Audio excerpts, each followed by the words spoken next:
All right, so for our first circuit, we are going to be kneeling down. I want to be tall when we kneel, so my glutes are on, my abs are on, I'm kneeling tall. Whenever we're pressing overhead, we want to make sure that we're not arching our back, okay, or that we're not leaning one side or the other. We want to be strong here. We call this pillar strength. Bend your toes, push your big toe into the ground. That'll help. Use your glutes and help support them as well. We're going to be here. We're going to press up.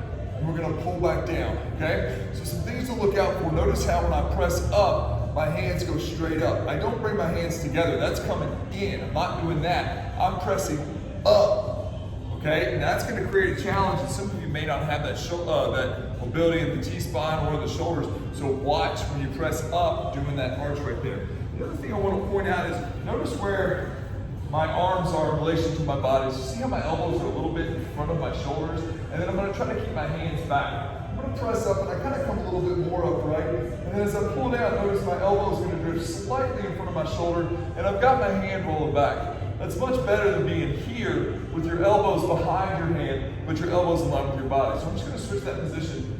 We call this the scapula plane, and it's a much safer, smoother way for most of us to get through overhead pressing.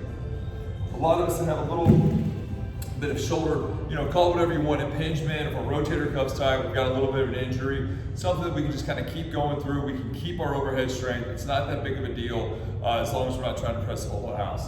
Okay? Again, our posture, we're going to be kneeling up tall, core tight, glutes on, in that scapula plane, pressing up, not coming together, pressing up, and then pull down. Make sure that you're pulling the weights down. We're going to shoot for 8 to 10 of these. Okay, then we're going to move on. I've got 2 kettlebells here. Kettlebells work, dumbbells work.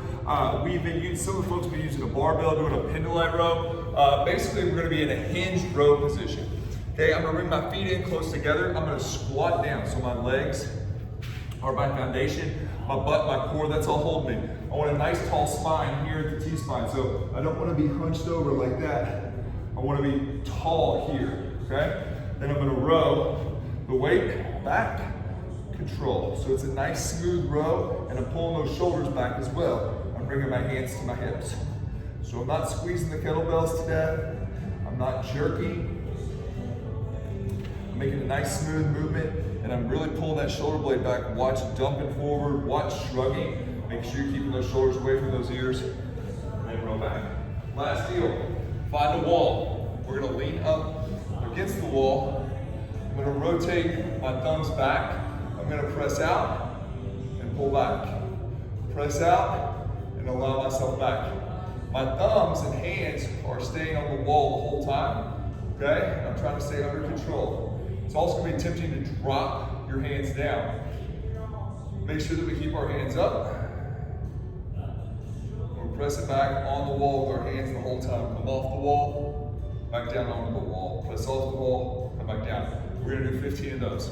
So start off with our tall kneeling press, 8 to 10 reps. Then we're going to do our hinge row. Okay, we're going to do 8 to 10 reps on that. And then here we're going to do 15 reps, nice and smooth. We're not in a hurry on any of this. Okay, we're always shooting for 4 sets. Give 1 set, that first set, to kind of groove the pattern, get a good feel for it. Push it a little bit, but not too heavy. And then hit 3 sets where we really go after it. And on that last set, again, we're always trying to flirt with failure there. Okay? All right, so for our second circuit here, we are going to run through an isometric hold overhead while we work a split stance position with our legs. So we're going to get a nice split stance. You want to make sure you find your big toe, especially in this front foot. Okay, your knee is going to track a little bit over that ring toe, so that third toe. We're going to have our arms upright. Now we're really working on a good position here, as always, not arching the back too much. Okay, keeping our core engaged, keeping that those ribs down, keeping them from flaring. If we're able to hold some weights overhead, that'd be awesome. If we're not, that's okay too. We're going to move straight down, straight up. Again, finding that big toe. Nice smooth movements. Some fun you can add if you want. You can come down here and really drive this foot down. Pull with the front leg, push with the back leg, try to corkscrew everything in. Get in touch with those deep hip stabilizers. Okay, you can try to mess with that a little bit. You can hold some like 5-second isometrics at the bottom with a big exhale. That would be a lot of fun. Okay, or you can do 10 reps, and we can, and then we can come up, switch legs, and then again repeat on the other side. After that, I've got our cable system set up here. You can also do this with bands. Be careful with bands. You maybe want to go a little higher than head level. Start pulling, so that way if something were to happen, unlikely that the band would snap, it would fly down at you instead of up at your face. Some of those bands have that ripcord in the middle to help a little bit with that. But if you have a cable at your gym or at your house, we've got a moderate weight. So nothing too crazy. We're not going for a lot of weight here. We're going for more coordination and speed. We're going to squat, start with a squat position, okay, with our arms outstretched. So just got a little handle here, okay. I'm going to stand and row, all right. This is the base move right here. Now when I stand and row, this weight is going to pull me back this way. So we're going to use my abs and my quads to stop that from happening, okay? And you'll see all various forms, where they get pulled off your feet, where some people come up and they get pulled a little bit slowly, okay? The other thing that we're going to do is we're going to make this a little more complex, is add speed, and we're going to get up on our toes a little bit. So if you're just starting off with this, you're not as advanced, just perfect that motion. Get good at that first. That's important, okay? If you want to add some speed, and when you get up on those toes, like this, keep that tall spine, use that core, push up on those toes. You don't need to jump because the weight will pull you forward then, okay? Get up on those toes, pull yourself back down. Get up on those toes, have a nice, strong anterior core. Get your heart rate up a little bit, okay? We're gonna do 20 to 30 reps on there. If you've got a band or lighter resistance, you can up the reps. Now, I've got my TRX all rigged up here, okay? And we're gonna do a single arm pull-up, okay? The idea here is that we wanna really push our pull-up. So if you don't have the ability, or if you don't have access to something where you can do one arm pull-up, not a lot of people can just jump up there and do one arm pull-ups, but a barbell, we could put it on the ground and do a one arm pull-up. That would work also. How we always put the barbell up and then allow our feet to still be on the ground. That setup would work. I've got the TRX. Again, the idea is to work hard pull-ups. So if you don't have something that's accessible to allow you to do that, go ahead and just get some hard pull-ups in. Try to weight yourself. Try to do some good eccentrics. Just really crush those pull-ups really, really hard today. We're gonna go here. And if we have, careful on that, pull up, go back down. Pull up, go back down. So we're pulling here from the left. Pull right back down. My legs are not so much helping me up, so I don't want to throw my hips up. I want to keep them down. My legs are taking the weight of my body off. And I'm pulling up, coming back down. Pulling up, coming back down. So I'm really trying to use my legs to take that weight off. We're gonna do 6 on each side. Okay, so again, you can use that barbell setup. You can use the TRX setup here that I've got here. I'll show you from the front side this time. Holding long here, pulling up, back down. Pulling up, we're gonna do 6 each side. Okay, really focusing on pulling from down here in the lat, the elbow drives down, and I'm coming back down. Up, back down. 6 each side. After we do our cable rows in 15 to 20 or 20 to 30 reps, depending upon what you're using, a moderate weight there. First thing we got is our split overhead. Here, down, up, 10 each side. Again, if you want to work some of those deep hip stabilizers, we can do some 5-second holds there. Come on. So the last circuit in this workout is going to be a leg blaster. A lot of glute, a lot of leg, hitting all the angles here. So I've got my hip thruster set up. This is a great little way to get in and out of this. I got the plates that are a little bit bigger. However, if you don't have that, regular bumper plates work great. If you want to use the steel plates, we all know those are heavier and those make you stronger. So that'd be awesome. Get on a bench. It's a little bit of a pain in the ass setup, but it is worth it. Make sure you got your pad, get centered up in the bar.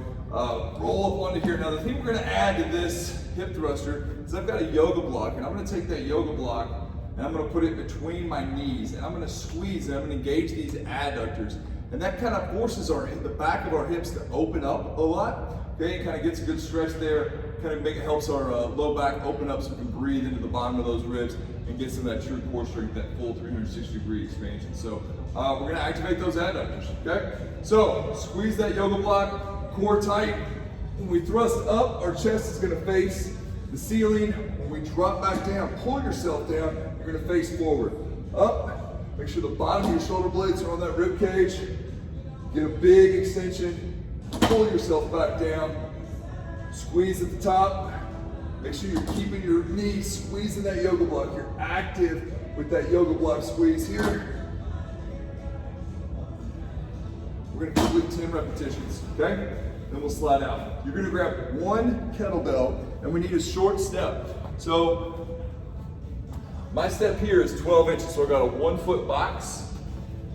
So you need something that's not as high as your knee. We're gonna do a little lateral step. We're gonna have a wide stance. We're gonna work the adductor of this up leg. So my right leg is on the box. I'm gonna hold the weight in my left hand and I'm in a little squat. I'm gonna stand up and I can put this foot down. That's gonna be a little bit easier. Step back down. Now I'm gonna try to not have this foot on. Pause for a second, down. Pause for a second, down. And I'm pulling myself up from this inside leg into a squat. Notice how my upper body and the weight, don't do anything dramatic. My chest stays up. I don't come way down here, do anything like that. I squat, my chest stays up, my butt goes down, come up. I do 10 on each side. Then I have been sitting on folks outside. We've got a little hill outside. So I would love it if you could do these jumps uphill. That would be great. If you could go to the bottom of the driveway or just a hill in the yard, whatever, and jump up the hill. We're gonna stand on 1 foot. We're gonna jump over to the left and we're loading this hip. Try not to let this foot land. Load here, jump over, load. Jump over, load. Trying to keep this foot up. Don't fall down. We're trying to keep that inside foot up, loading that hip, pushing off that big toe. We'll do 12 total jumps. So we've got 10 to 12 of the hip thrusters. We've got 10 each side on those adductor step ups, okay? Again, if my right foot's up, I'm holding with my left hand. If my left foot's up on top and I'm pulling in, then I'm holding my right hand. And then we have our jumps. From right to left, again, it would be best if you could go uphill. Not because it's harder, although it is cool that we get that benefit, but that it kind of self-regulates us. It doesn't allow us to get going too fast. If we fall, it's not as far, and we're falling kind of close to the ground, so it's not as big of a deal. So it's more of a safety and self-limiting thing. Kind of helps us mitigate the injury risk a little bit. So rock it out and have fun.